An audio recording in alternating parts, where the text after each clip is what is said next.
السلام علیکم۔ ایک نئی ویڈیو کے ساتھ پھر آپ کے روبرو ہوں۔ آج میں بتانے جا رہا ہوں کہ ایک سمپل مارکر جو مارکیٹ سے 5 روپے میں ملتا ہے اسے ہم کٹ مارکر کیسے بناتے ہیں۔ اب دیکھیں، بہت آسان طریقہ ہے۔ اس کا دونوں حصہ آپ کاٹ دیں، دونوں طرف سے کاٹ دیں جس سے یہ برابر ہو جائے، اور بیچ کا جو نوکیلا بھاگ ہے اس کو آپ اگر کاٹ دیں گے اس طرح سے تو یہ دیکھنے میں کچھ اس طرح کا لگے گا جو آپ یہاں پر دیکھ سکتے ہیں۔ یعنی اس کو میں نے کیا کر دیا، چپٹا کر دیا دونوں طرف سے، جو دیکھنے میں اس طرح کا لگ رہا ہے۔ دیکھ رہے ہیں آپ، اس کو دیکھ کے سمجھ سکتے ہیں کہ کس طرح کا لگ رہا ہے یہ۔ اور پھر اس سے جب ہم لکھیں گے تو بہت اچھی رائٹنگ ہوگی۔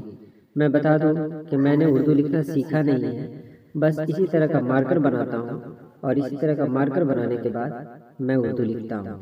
تو چلیے شروع کرتے ہیں۔ غالب کی حالات زندگی، مختصر حالات زندگی۔ اس میں یہ بتانے جا رہا ہوں کہ کس طرح لکھیں گے۔ میرے جیسا انسان جب لکھ سکتا ہے تو پھر آپ بھی لکھ سکتے ہیں، اور بہتر لکھ سکتے ہیں، مجھ سے کہیں بہتر لکھ سکتے ہیں۔ بس آپ دیکھیں کٹ مارکر میں نے کس طرح سے بنایا تھا۔ آپ اس کو دیکھ رہے ہیں، غالب اپنے عہد کے بڑے۔ دیکھیے کون سا حرف کس طرح لکھا جا رہا ہے۔ یہ میں نے لائن اس لیے دے دیا ہے تاکہ آپ سمجھ لیں کہ لائن کے نیچے کون کون سے حروف آ سکتے ہیں۔ تو میں نے پہلے بھی کہہ دیا تھا کہ لائن سے نیچے صرف رے اور میم آتا ہے، مطلب میں رے اور میم کو ہی لائن سے نیچے لاتا ہوں۔ جبکہ آپ کسی کاتب کے پاس جائیں گے تو وہ وہاں کی الگ اردو ہوتی ہے، اور وہ تو بہت سارے حروف کو نیچے لے آتے ہیں، مجھے اتنا نہیں آتا ہے۔ لیکن میں لائن کے نیچے صرف اور صرف رے اور میم کو لاتا ہوں۔ رے، ڑے اور زے، 4 حروف ایسے ہیں، رے، ڑے اور زے، ساتھ ہی میم۔ یہ 4 حروف ہیں، اگر کسی دوسرے حروف سے جڑ جاتے ہیں، کسی دوسرے حرف سے اگر یہ چاروں جڑ جاتے ہیں تب وہ نیچے آتے ہیں، نہیں تو یہ بھی اوپر ہی رہتے ہیں۔ دیکھیے میں لکھ رہا ہوں، اب دیکھیے رائٹنگ کیسی ہے۔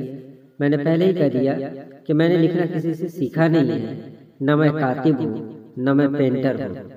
بس اسی طرح ایک پریکٹس کی اور میں نے لکھنا شروع کیا، تو ایسا لگا کہ شاید میری رائٹنگ کچھ اچھی لگ رہی ہے، تو میں نے سوچا کہ اس کو آپ لوگوں کے بیچ شیئر کروں تاکہ جو طریقہ میں نے سیکھا ہے وہ طریقہ آپ لوگ بھی جان لیں۔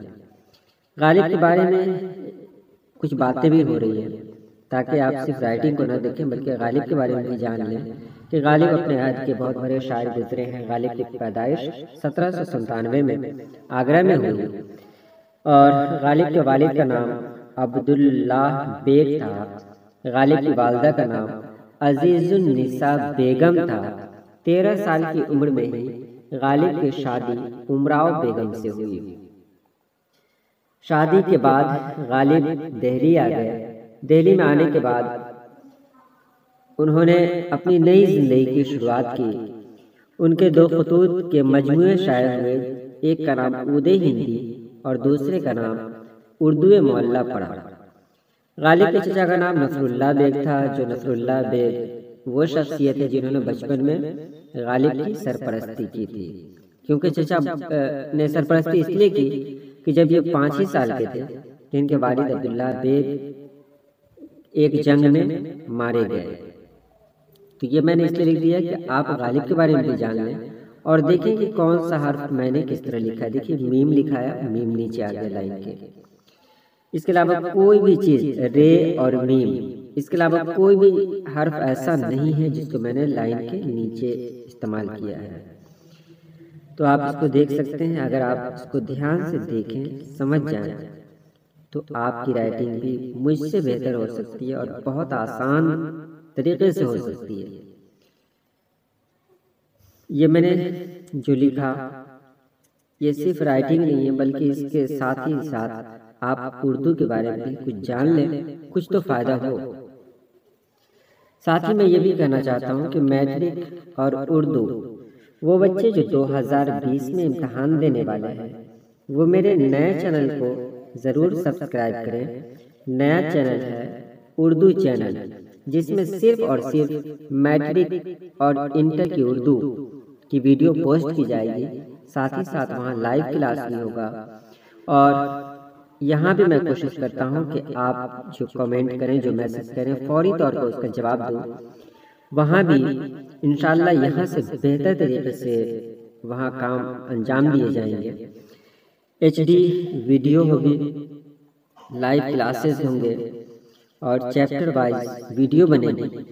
تو اگر آپ چاہتے ہیں اور آپ کی ضرورت ہے، میٹرک اور انٹر میں شامل ہیں اگر آپ، تو آپ اس چینل کو ضرور سبسکرائب کریں تاکہ ہم لوگ ایک دوسرے سے جڑے رہیں۔ تو یہ رائٹنگ آپ دیکھ رہے ہیں، میم میں نے اکیلا لکھا تو لائن کے اوپر ہی لکھ دیا، لیکن اگر یہی میم کسی دوسرے حروف سے جڑ جاتا تو پھر اس کو میں لائن سے نیچے لکھتا۔ میں یہ نہیں کہہ رہا ہوں کہ یہ لکھنے کا طریقہ ہے، میں کچھ اس طرح لکھتا ہوں، اور آپ دیکھیں تحریر کو، دیکھیں ملائیں کہ میں جب ایسے لکھتا ہوں تو کیا میری تحریر کسی گنتی میں نہیں ہے؟ آپ دیکھ سکتے ہیں میں نے کس طرح لکھا۔ چلیے اسی کے ساتھ اس ویڈیو کو یہی ختم کرتے ہیں، ہم لوگ ملیں گے اگلی ویڈیو میں انشاءاللہ۔ تب تک کے لیے خوش رہیں، آباد رہیں، اللہ حافظ۔